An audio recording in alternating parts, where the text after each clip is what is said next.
कल तक इजराइल का साथी कि ईरान को तबाह कर देंगे, आज इजराइल से खफा हो गए। अब सवाल है कि आखिर ये नौबत क्यों आई? आखिर अमेरिका के राष्ट्रपति डोनाल्ड ट्रंप को सीज फायर का ऐलान क्यों करना पड़ा, या फिर खुद भी मानना पड़ा ना, क्योंकि आप तो पार्टी थे।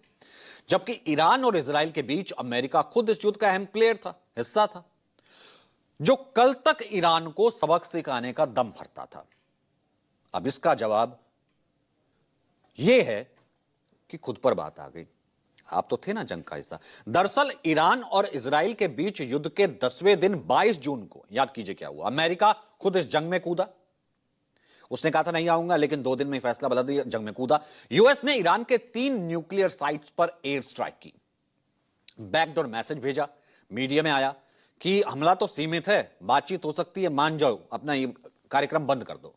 यूएस ने ईरान से यूरेनियम की प्रोसेसिंग बंद करने की शर्त रखी, लेकिन ईरान पीछे हटने की बजाय सीधे अमेरिका से लोहा ले लेने का। 23 जून की रात करीब 10 बजे ईरान ने कतर में अमेरिकी बेस पर अटैक कर दिया। माना नहीं, अमेरिकी बेस कतर पर अटैक कर दिया। ईरान ने कतर में अमेरिकी ठिकाने अल उदेद पर 6 मिसाइल दागी, एक के बाद एक 6 मिसाइल। ईरान के इस हमले के बाद अमेरिका और कतर ने दावा किया कि लगभग सभी मिसाइलें हमने इंटरसेप्ट कर ली, कोई हताहत नहीं हुआ। लेकिन यहीं से पूरा खेल बदल गया। ईरान का यह हमला अमेरिका को चेता गया, अमेरिका को बता गया कि कतर में सबसे बड़ा अमेरिकी बेस, सैन्य बेस सुरक्षित नहीं है, वो भी जद में आ सकता है ईरान के। समझ में आ गया उसी वक्त जब मिसाइलें जानी शुरू हुई। दरअसल ईरान ने कतर में स्थित अल उदैद एयरबेस को टारगेट करके हमला किया था। ईरान से है 760 किलोमीटर दूर, किसी और के एयर स्पेस को यूज भी नहीं करना पड़ा।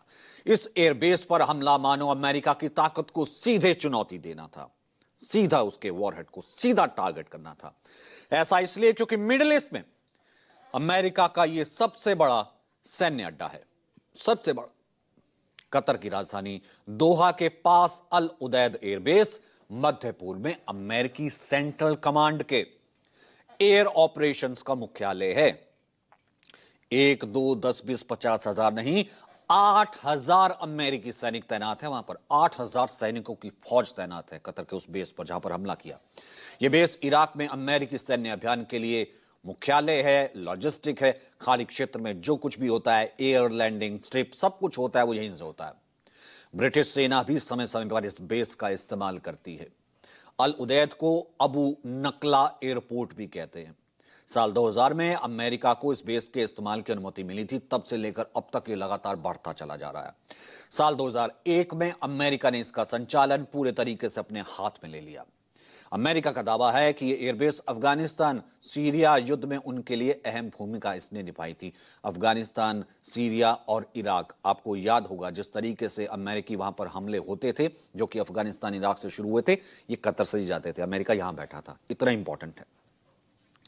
अब अंदाजा लगाया जा सकता है कि अमेरिका के लिए कतर का यह सैन्य ठिकाना कितना इंपॉर्टेंट था, उस पर हमला हो जाता है।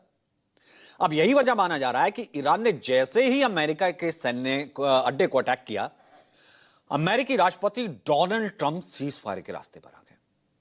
वो कहते हैं ना कि दूसरों की लड़ाई में चौधरी बना आसान है, लेकिन जब बात अपने पे आती है ना, तो अच्छे अच्छे ताकतवर भी बैकफुट पर आ जाते हैं। ट्रंप को भी वही रास्ता अपनाना पड़ा। फौरन उसी रास्ते पर आ गए और सीज फायर की मांग करने लगे। अब CNN और रॉयटर्स की रिपोर्ट्स हम आपके लिए लेकर आए हैं। वो उस वक्त कोट करती हैं, वो बताती हैं कि किस तरीके से हुआ। कतर में ईरान ने हमला किया। ईरान के हमले के बाद ट्रंप ने नेतन्याहू से बात की कि फोन मिलाइए। नेतन्याहू से बात करने के बाद ट्रंप ने कतर के अमीर को फोन मिलाया, शेख तमीम बिन हमद अल थानी। बात की कतर के अमीर से। रिपोर्ट्स के मुताबिक ट्रंप ने कतर के अमीर से कहा कि ईरान को इस बात के लिए राजी कर लो कि तेहरान तुरंत युद्ध विराम कर ले। ट्रंप ने अमीर से कहा इजराइल समझौते को तैयार है, मैं मना लूंगा। इजराइल के तो वो साथ ही थे। ईरान को आपको मनाना है, डील देती। इसके कुछ ही घंटों बाद कतर के शेख मोहम्मद बिन अब्दुल रहमान अल थानी ने तेहरान, ईरान में फोन किया। कतर के शेख ने अमेरिका के युद्ध विराम प्रस्ताव पर ईरान से बात की और सहमति हासिल कर ली। इस बीच खुद ट्रंप की टीम भी ईरानी अधिकारियों से संपर्क पे थी, जिसमें अमेरिकी उपराष्ट्रपति जेडी वेंस, विदेश मंत्री मार्को रूबियो, विदेश दूत स्टीव विटकॉफ, ये वही है, याद कीजिए, वो लोग जो कि पहले ट्रंप को कह रहे थे कि हमें युद्ध में नहीं जाना चाहिए, जो पहले मना कर रहे थे। वो टीम भी संपर्क में थी। व्हाइट हाउस के एक वरिष्ठ अधिकारी के हवाले से रिपोर्ट्स में बताया गया है कि खुद व्हाइट हाउस रिपोर्ट्स में कहता है कि ट्रंप ने खुद इजराइल के पीएम बेंजामिन नेतन्याहू से बात करके युद्ध विराम तय कर दिया। अब शर्त यह रही, ईरान फिर से हमला नहीं करता तो इजराइल भी नहीं करेगा। जानकारों का यह कहना है कि यह एक ऑपरेशनल ब्रेक था।